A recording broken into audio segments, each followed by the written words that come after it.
गरेको मान्छेको उसको A+ आएको छ भने मेरो B+ आएको छ म्याथमा।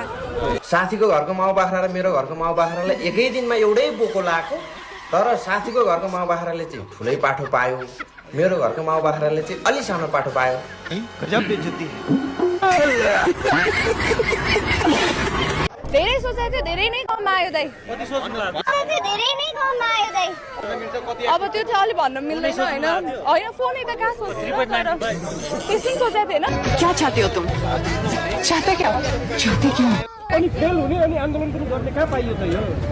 अनि फेल हुने अनि आन्दोलन पनि गर्ने कहाँ पाइयो त यो? ओभरअल त राम्रै आछ। कुनै कुनै इन्डिभिजुअली सब्जेक्टमा मेरो बायोलोजीमा चाहिँ जस्ट पास गर्दै छ। बायोलोजी भनेको चाहिँ के हो भने कसैले सोध्यो भने तपाईँ भन्न सक्नुहुन्छ होला है पर्रै। बायोलोजी भनेको चाहिँ के हो भने कसैले सोध्यो भने तपाईँ भन्न सक्नुहुन्छ होला है पर्रै। त्यो त अब बिग एउटा उस भयो कि बायोलोजीमा चाहिँ म त्यो त अब बिग एउटा उस भयो कि बायोलोजीमा चाहिँ म बायोलोजी के हो? हजुर बायोलोजी भनेको एउटा यो डक्टरहरू सम्बन्धीको चाहिँ मैले किताब लेखेको थिएँ। यो बायोलोजी भनेको एउटा यो डक्टरहरू सम्बन्धीको चाहिँ चीटिंग करता है तू, चीटिंग करता है तू। हामीलाई जस्टिस चाहियो, हामीले चाहेको जस्तो मार्क्स चाहियो। मागेर पाउने भए म हो तिम्रै लागि खुसी माग्थे। इङ्ग्लिसमा चाहिँ अब जति नै गाह्रो क्वेसन आए पनि मेरो A कि A+ आउँथ्यो नि हैन पहिल्यैदेखि। अब कलेज लेभलको भन्दा नि बोर्ड्सको क्वेसन चाहिँ अलिक सजिलो नै हुन्छ हैन। बोर्ड्सको क्वेसन चाहिँ अलिक सजिलो नै हुन्छ हैन। कति नम्बर आउँछ? आउँछ होला 50 पर्छ होला। A+ आउँछ? A+ आउन सक्ने चान्स छ।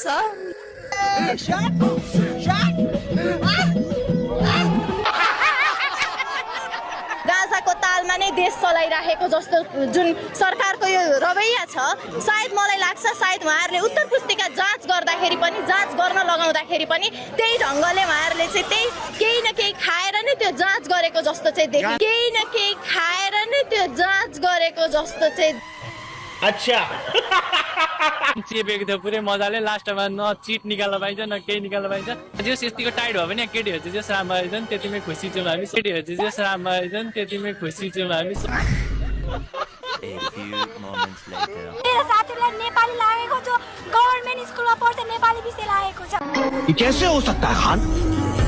सरकारले चाहिँ एउटा आफ्नो आधिकारिक पेजबाट भिडियो बनाएर विद्यार्थीहरूको अगाडि चार हात खुट्टा जोडेर माफी मागेर चाहिँ हाम्रो यो फेरि यो सच्याउनु पर्यो। मेरो अब 3.20 मात्रै आएको छ। मेरो त्यो भन्दा धेरै मैले यति धेरै मेहनत गरेर लेखेको, त्यत्रो 3 घण्टा बेन्चमा बसेर लेखेको, त्यत्रो हात दुखाइ लेखेर अन्याय भौ मलाई तिमीबाट, न्यायको लागि मलाई छु। कति नम्बर आउँछ होला? हेरौँ त टिचरले चेक अनुसार डिपेन्ड गर्छ। अब आफूले लेखेर हुन्छ 60 कटे राम्रो भनेको। विद्यार्थीको जिन्दगी डामाडोल गरेर 35 मा रिजल्ट निकाल्यो भनेर प्राउड भएर बस्नै पर्दैन। त्यो उनीहरूले त सोच्नै पर्दैन कि यो प्राउड हुने कुरा नै होइन। शिक्षा मन्त्रीले त कुनै पनि त्रुटि छैन भनिसक्नु भयो। त्यो उसले भनेर हुँदैन। हामीलाई के अरे उयो चाहियो कि हामीलाई के अरे के हुन्छ हामीलाई के अरे उयो चाहियो कि हामीलाई के अरे के हुन्छ हामीलाई। ओह ये साला सही टाइम पे मैं नाम भूल जाता हूँ। अभी मेरे कतिको टाइट थियो? धेरै टाइट थियो। कति नम्बर आउँछ? थर्काएको थर्काइ थिएँ गर्छु भन्दै छतबाट फ्यालिदिन्छु भन्दै थिएँ।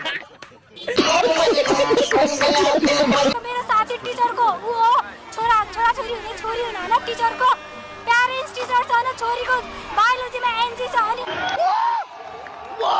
मेरो जीपीए चाहिँ पर्सनली 3 पोइन्ट खोजेर आएको हो हैन। तर मेरो एक्सपेक्टेसन अनुसार चाहिँ मेरो मिनिमम एक्सपेक्टेसन पनि 3.61 थियो हैन। पास भइसक्नु भएको छ, किन कराउनु परिरहेछ? म पास त भएँ, तर पास भयो भन्दैमा हुँदैन नि त। सबै एक्सपेक्टेसन भन्दा बिलो आएको छ।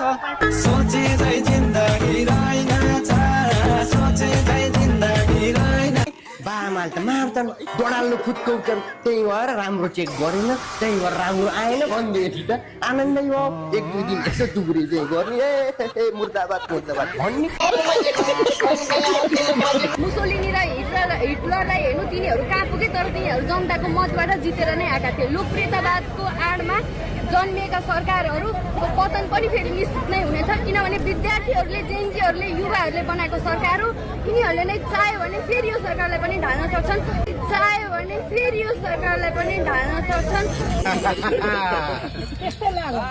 गाडी छिटो छिटो कुदाउने र ब्रेक नै नलाउने भन्नुहुन्छ होइन अब टाइममा त हामीले कतै हुन्छ नि रेस्टरुम जानुपर्छ होला कहिले पानी खानुपर्छ होला कहिले त्यो गर्नुपर्छ त्यति बेला त पनि नरोक्ने भन्नुहुन्छ उहाँले अब टाइममा त हामीले कतै हुन्छ नि रेस्टरुम जानुपर्छ होला कहिले पानी खानुपर्छ होला कहिले पहिलाको सरकार राम्रो भयो जेएनजी आन्दोलनमा त्यत्रा मान्छेहरू मरेर नयाँ सरकार ल्याउनु आवश्यक नै थिएन पहिलाकै सरकार ठिक थियो हाम्रो त्यही सरकारले गरिरहेको छ त त्यही सरकारले गरेको कुरा केही राम्रो परिवर्तन नल्याउने भएपछि त हाम्रो पहिलाकै सरकार ठिक थियो नि त मेरो जिन्दगीमा कहिले एन्जिन आएको मान्छे अहिले आएर एनजी आयो होइन म पागल भए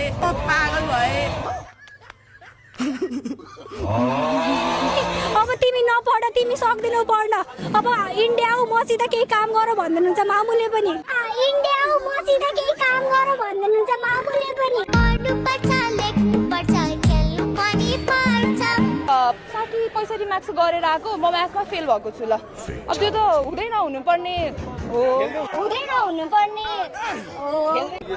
ट्याक्कै लिङ्क निकाल्नुपर्छ नि हजुर होइन ट्याक्कै निकालेकै छ दाइ आफैले चेक गर्दाखेरि पो धेरै नम्बर आउँथ्यो हजुर आफैले कपी चेक गर्दा पो धेरै नम्बर आउँथ्यो अब आफैले कसरी कपी चेक गर्ने कपी चेक गर्ने टिचरहरूको काम हो लेख्ने हाम्रो काम हो मैले कसरी आफैले चेक गर्ने मैले 12 बजेसम्म राति पढेँ अनि बिहान 4 बजेदेखि उठेर पढेँ अनि आफूले यति धेरै मेहनत गरेँ अनि त्यस पछाडि आफूले चाहेको जस्तो मार्क्स दिएन सोचे जस्तो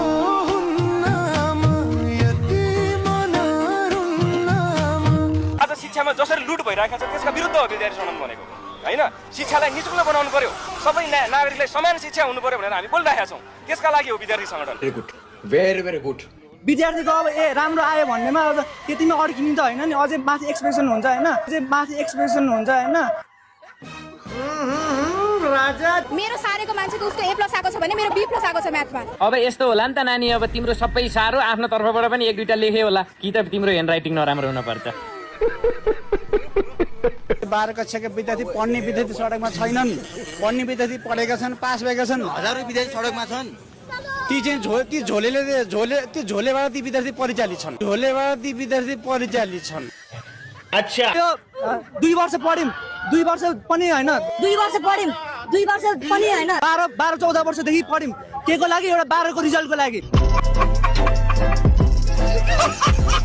म चाहिँ योपालि 12 को इक्जाम दिने विद्यार्थी हो अनि म चाहिँ पहिला सरकारले इक्जाम क्यान्सल गर्छ कि भनेर भएको बुक जति सब चटपटे बेच्ने दाइलाई लएर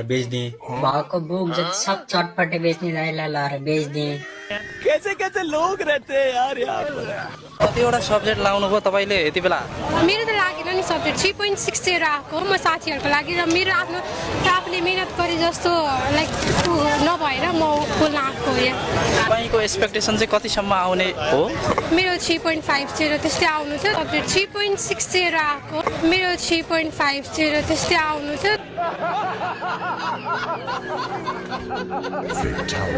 सरकारले जवाब दिनै पर्छ किनकि हामी यसको जवाब बिना हामीले यो रिटोटलिङ गरेर हामीले कुनै हाम्रो बेनिफिटै हुँदैन +2 पढिसक्यौँ अब एक्जाममा कस्तो लेखेको छ र मार्क्स कस्तो आउँछ भन्ने कुरा चाहिँ हामीलाई थाहा हुन्छ होइन तर सोचेको जस्तो मार्क्स चाहिँ केही पनि आएन सोचे थे जिंदगीमा एक भयो आज अनएक्सपेक्टेड आयो कि यो त आकाश खसे जस्तो भयो कति आयो त आउन चाहिँ एक्सपेक्टेड चाहिँ मेरो 3.96 थियो आयो चाहिँ 3.85 अब मलाई थाहा हुन्छ नि त मैले के लेखेको छु भनेर फिजिक्समा 1 नम्बर पनि रङ नभएको मेरो ए छ जबकि मेरै साथी मेरै छेउछाउमा अगाडि पछाडि बस्नेको 4-5 नम्बर रङ भएको मैले देखिरहेको छु उनीहरूको A+ छ 4-5 नम्बर रङ भएको मैले देखिरहेको छु। उनीहरूको A+ छ। कस्तो टेन्सन भयो के अन्त अनि तपाईँले सरकारले यो गल्ती गर्यो भन्नुहुन्छ कि के भन्नुहुन्छ यसलाई? गल्ती त अभियसली गल्ती नै गरेको। पासिङ रेट 70% छ भने फेल हुने स्टुडेन्ट पनि पास भएको छ र टप हुने स्टुडेन्ट पनि पासै भएको छ कि त्यो टप फेल हुने स्टुडेन्ट पनि पास भएको छ र टप हुने स्टुडेन्ट पनि पासै भएको छ कि छिटो काम गर्ने नाममा यो छिटो स्टर्न गर्ने नाममा होइन यो देखाउने नाममा यो पपुलारिटी गेन गर्ने नाममा चाहिँ विद्यार्थीको भविष्यमाथि चाहिँ खेलबाड गरिनु हुँदैन भन्ने चाहिँ हाम्रो ठम्याइ छ।